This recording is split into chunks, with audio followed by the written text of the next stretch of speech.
आपने कभी सोचा कि एक ऐसी शख्सियत जिसने लद्दाख के पिघलते हुए पहाड़ों को बचाने के लिए बर्फ का स्तूपा बनाया, वही इंसान आज दिल्ली की चुभती हुई गर्मी में जंतर मंतर पर अपनी जान दांव पर लगाकर बैठा हुआ होगा? आखिर ऐसी क्या मजबूरी आई कि पूरे देश के युवाओं की प्रेरणा स्रोत कहे जाने वाले सोनम वांगचुक को लद्दाख के ठंडे पहाड़ों को छोड़कर दिल्ली के रास्ते पर आकर अनशन पर बैठना पड़ा? नमस्कार और स्वागत है आपका एक बार फिर चर्चित चेहरे पर, जहां हम बात करते हैं उन लोगों की जो सुर्खियों में आते हैं अपने कामों से या कभी कभी अपनी खामियों से। आज की हमारी कहानी एक ऐसे बदलाव की है जो एक शांत पहाड़ी आविष्कारी से शुरू होकर आज देश के सबसे बड़े छात्र आंदोलन का एक बेहद चर्चित राजनीतिक लड़ाई का चेहरा बन चुके हैं। सोनम वांगचुक का जन्म 1966 में लद्दाख के एक छोटे से गांव में एक राजनीतिक परिवार में हुआ था, लेकिन वहां स्कूल ना होने के कारण 9 साल तक की उम्र तक उन्होंने कभी स्कूल का मुंह भी नहीं देखा था। उनकी मां उन्हें घर पर ही पढ़ाया करती थी। बाद में जब श्रीनगर के स्कूल में दाखिला कराया गया तो उनकी भाषा और चेहरा अलग होने के कारण उन्हें स्टूपिड समझकर चिढ़ाया जाता था, जिससे तंग आकर वो भाग करके दिल्ली आ गए और एक केंद्रीय विद्यालय में पढ़ाई पूरी करी। आगे चलकर उन्होंने ट्यूशन्स पढ़ाकर NIT श्रीनगर से मेडिकल इंजीनियरिंग की। फेल हुए वे बच्चों के लिए सेखमॉल स्कूल बनाकर एजुकेशन रेवोल्यूशन लाए और लद्दाख के फेमस आइस स्टूपास और सोलर टेंट्स बनाए। जंतर मंतर पर CJP का संघर्ष, लेकिन मुद्दा क्या है? बात करते हैं उनके आज के संघर्ष की। अगर वो हमेशा लद्दाख के एनवायरनमेंट और स्टेटहुड के लिए लड़ रहे हैं, तो आज वो दिल्ली में क्यों हैं और उनका मुद्दा क्यों बदल गया? सोनम वांगचुक दिल्ली के जंतर मंतर पर एक बेहद गंभीर अनिश्चितकालीन अनशन पर बैठे हैं।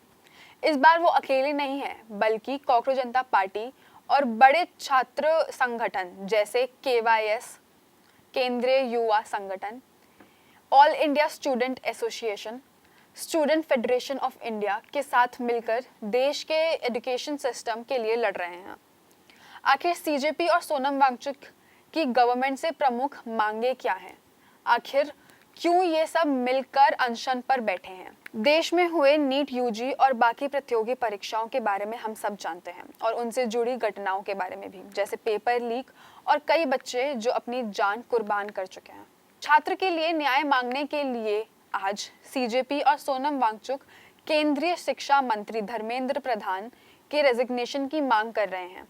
पेपर लीक और एग्जाम स्कैम्स से परेशान होकर जो बच्चों ने सुसाइड करी और उनके परिवार के लिए 1 करोड़ रुपए का मुआवजा मांग रहे हैं।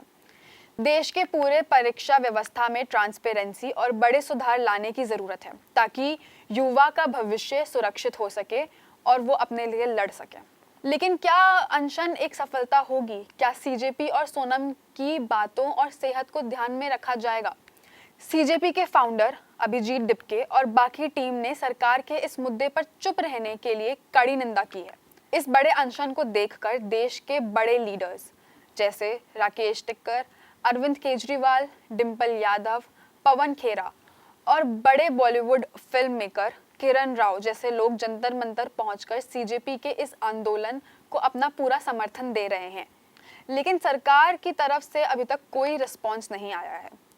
CJP के इस प्रोटेस्ट को लगभग 1 महीने से ज़्यादा हो चुका है और सोनम वांगचुक के अनशन को 20 दिन से ज़्यादा हो चुके हैं।